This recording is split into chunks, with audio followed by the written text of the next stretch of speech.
Doctor Subramaniya சுவாமி மரியாதைக்குரியவர். இந்திய அரசியலை உலுக்கியவர்கள். ஒரு டீ பார்ட்டி என்றாலே அடல் பிஹாரி வாஜ்பாய் அரசாங்கத்தை கவிழ்ந்து விட்டது. டெல்லி உச்ச நீதிமன்றத்தில் ஆதாரங்களுடன் பற்பல பப்ளிக் இன்ட்ரெஸ்ட் லிட்டிகேஷன் என்று சொல்லக்கூடிய அளவிற்கு சுப்பிரமணிய சுவாமியினுடைய பெட்டிஷனை டெல்லி நீதிமன்றம் ஏற்றுக்கொண்டு விட்டது. ராகுல் காந்தியினுடைய 2 தேசங்களுடைய குடியுரிமை இருக்கிறதா என்று ஒரு கேள்விக்கு இடம் வந்துவிட்டது. அவர் பொய் சொல்லுகிறாரா, அவருடைய பெயர் ராகுல் வின்சி என்று சொல்லுகிறாரா என்றெல்லாம் ஒரு வதந்திகள் அல்ல, உண்மை சம்பவங்களாக்கிவிட்டது. ராகுல் காந்தி கைதாவது நிச்சயம். இந்த சுப்ரீம் கோர்ட் மட்டும் இந்த கேஸ் போக இன்னும் 3 வருஷத்துக்கு போக. சோனியா காந்தியும் ராகுல் காந்தியும் இப்பொழுது ஜெயிலுக்கு போகாமல் பெயிலில் தான் இருக்கிறார்கள். காங்கிரஸ் நிதியில் இருந்து நேஷனல் ஹெரால்ட் நிதிக்கு மாற்றப்பட்டதும், நேஷனல் ஹெரால்டில் இருந்து யங் இந்தியா என்று ராகுல் காந்தி நடத்தக்கூடிய பத்திரிகைக்கு மாற்றப்பட்டதும், அந்த 90 கோடி ரூபாயை ஏமாற்றம் அடித்திருக்காதனாக்க தான் என்ஃபோர்ஸ்மெண்ட் டைரக்டரேட் கூட இடி சப்மிட் பண்ணாங்க. பிரதமராக வரக்கூடாது என்று நரேந்திர மோடியை எதிர்த்து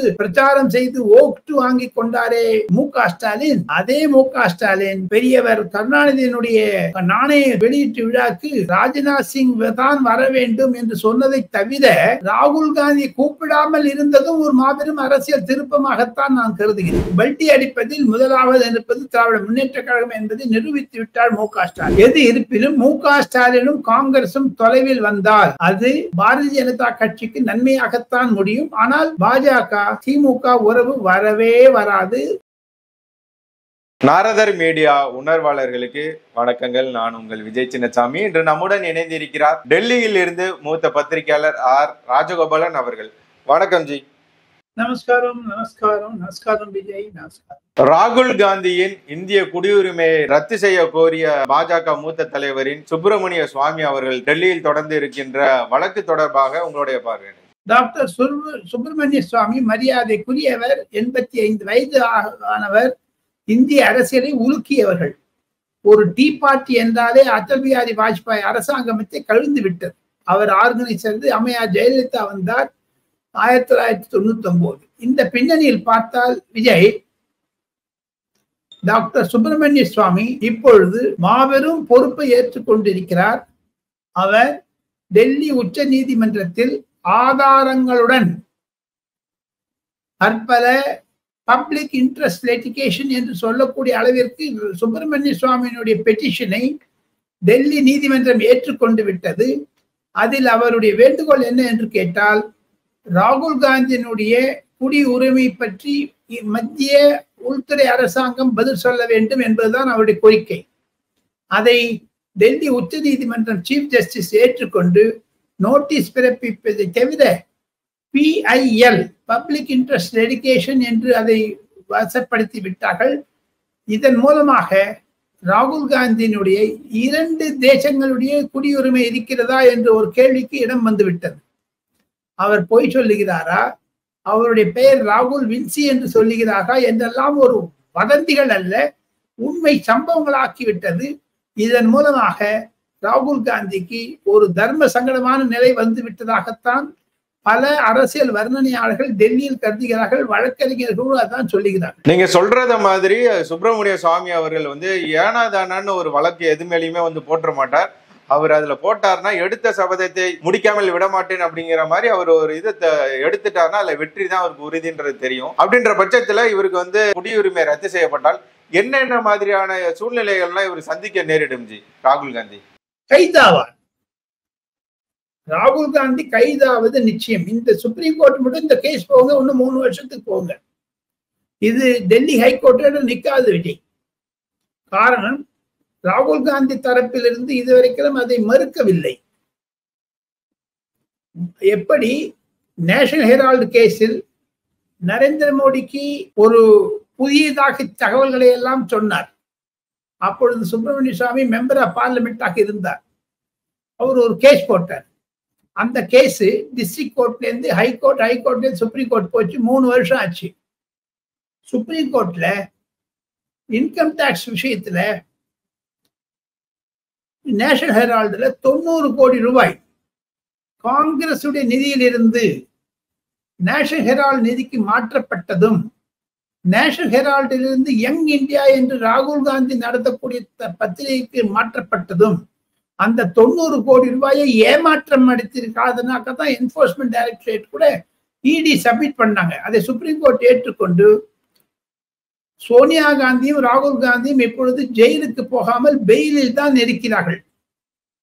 இப்பொழுது கூட இந்த குடியுரிமை பிரச்சனையும் சேர்ந்து விட்டால் ராகுல் காந்தி பிரதமராவது கடினம் கடினம் கடினம். எப்படி 2004ஆம் வருடம் டாக்டர் அப்துல் கலாம் குடியரசுத் தலைவராக இருக்க பொழுது சுப்பிரமணிய சுவாமி சோனியா காந்தியை பற்றி பெட்டிஷன் கொடுத்து அதை அவர் ஏற்றுக்கொண்டு சோனியா காந்திக்கு பிரதமராக பதவி பிரமாணம் செய்யாது இருந்த பொழுது தங்களுக்கு நினைவிருக்கலாம். அதற்கு பிறகுதான் மன்மோகன் சிங் வந்தார். அதே சூழ்நிலை ராகுல் காந்திக்கும் ஏற்படும் என்று தான் டாக்டர் சுப்பிரமணிய சுவாமி என்னிடம் தெரிவித்தார் நேற்று முன்தினம். சுப்பிரமணிய சுவாமி அவர்களுக்கு இந்த மாதிரியான ஒரு வழக்கெல்லாம் எடுத்து பண்றதுக்கு நாரதன் மீடியா சார்பாகவும் உங்கள் சார்பாகவும் நான் வாழ்த்து தெரிவிச்சுக்கிறேன். அவர் நினைத்தது கைகூடணும், நடக்கணும். இந்த இந்தியாவுக்கே அது ஒரு வெளிச்சமாக அமையும்னு நான் நினைக்கிறேன். அடுத்ததாக பார்க்கும்போது கருணாநிதி அவர்களுக்கான நினைவு நாணயம் மத்திய அரசு வெளியிட்டு இருப்பது பெரிய சர்ச்சையை பாஜக மீது பல விமர்சனங்களையும் வைத்து வருகின்றனர். சமூக வலைதளங்கள்ல நம்ம பார்க்க முடிகிறது. இதெல்லாம் வரும், இந்த நினைவு நாணயத்தை வெளியிடுவதால் மத்திய பாஜக அரசு மீது இந்த மாதிரியான விமர்சனங்கள்லாம் வரும் என்று தெரிந்தே அவர்கள் நினைவு நாணயத்தை வெளியிட்டு இருக்கிறார்கள். இதற்கான காரணம் என்ன? காரணம் என்ன என்று கேட்டால், அரசியல் ரீதியாக கட்சிக்கு கட்சி விரோத மனப்பான்மை இருந்தாலும் திராவிட முன்னேற்ற கழகத்திற்கு முதல் எதிரி பாஜக என்ற சூழ்நிலையை அண்ணாமலை மூலமாக வளர்ந்து வந்தாலும் கடந்த 3 வருடங்களாக தமிழக அரசுக்கும் மு.க. ஸ்டாலின் முதலமைச்சருக்கும் பிரதமர் நரேந்திர மோடிக்கும் நல்ல இணைப்பு, அதாவது ஒரு உறவு இருக்கிறது. யார் பிரதமராக வரக்கூடாது என்று நரேந்திர மோடியை எதிர்த்து பிரச்சாரம் செய்து ஓட்டு வாங்கி கொண்டாரே மு.க. ஸ்டாலின், அதே மு.க. ஸ்டாலின் பெரியவர் கருணாநிதியினுடைய நாணய வெளியீட்டு விழாக்கு ராஜ்நாத் சிங் தான் வர வேண்டும் என்று சொன்னதை தவிர ராகுல் காந்தி கூப்பிடாமல் இருந்ததும் ஒரு மாபெரும் அரசியல் திருப்பமாகத்தான் நான் கருதுகிறேன். எப்படி ராகுல் காந்தியும் ராஜ்நாத் சிங்கும் ஒரே இடத்தில் உட்கார வைக்க முடியாது. காரணம், இதே ராஜ்நாத் சிங் மூலமாகத்தான் ராகுல் காந்தி கைது செய்வதற்கான ஏற்பாடுகளை எல்லாம் செய்தார்கள். அகஸ்டா வெஸ்ட்லேண்ட் ஒரு டிஃபென்ஸ் மினிஸ்டரினுடைய அவர் மருமகன், அதாவது அவருடைய பிரியங்கா கணவர் ராபர்ட் வாட்ரா ஒரு சிக்கலில் மாட்டிக்கொண்டிருக்கிறாரே, அதையெல்லாம் எடுத்து விட வேண்டும். இத்தனை சூழ்நிலைகள் பின்னணியில் தான் ராஜ்நாத் சிங் ஒப்புக்கொண்டார். அதையும் தவிர இது அரசுக்கு மத்தியும் அரசுக்கும் தான் இடை உறவை தவிர கட்சிக்கு கட்சி அல்ல என்பதை அன்றே சொல்லிவிட்டார்கள். அதையும் தவிர மு.க. ஸ்டாலின் அவர்கள் காங்கிரஸை பயமுறுத்துகிறார் என்ற ஒரு சூழ்நிலையும் டெல்லியில் வர ஆரம்பித்து விட்டது விஜய் சின்னசாமி.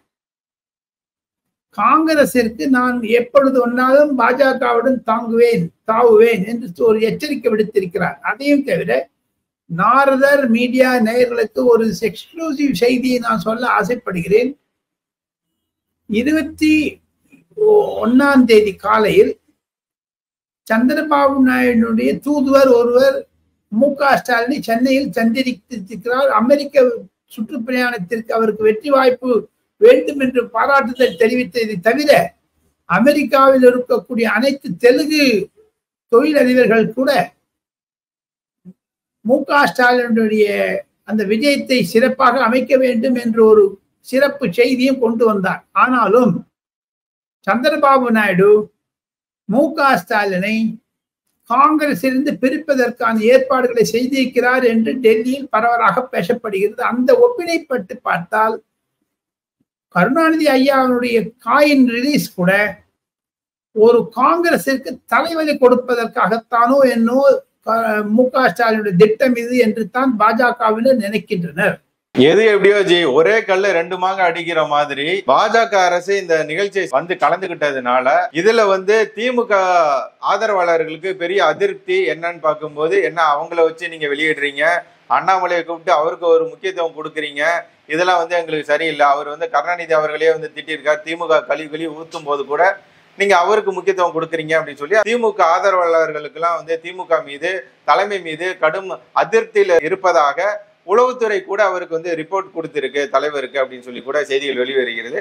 அது மட்டும் அல்லாமல் இதுவரைக்கும் வந்து மத்திய அரசை ஒன்றிய அரசு என்று சொல்லி வந்த முதல்வர் திமுக தலைவர் ஸ்டாலின் அவர்கள் தற்போது மத்திய அரசு என்று செய்தியாளர்கள் சந்திப்புல வந்து பேசி இருக்கிறார். அதையும் நம்ம பார்க்க முடிந்தது. இப்போ ஒன்றிய அரசு என்றது மத்திய அரசாக மாறிவிட்டது ஜி.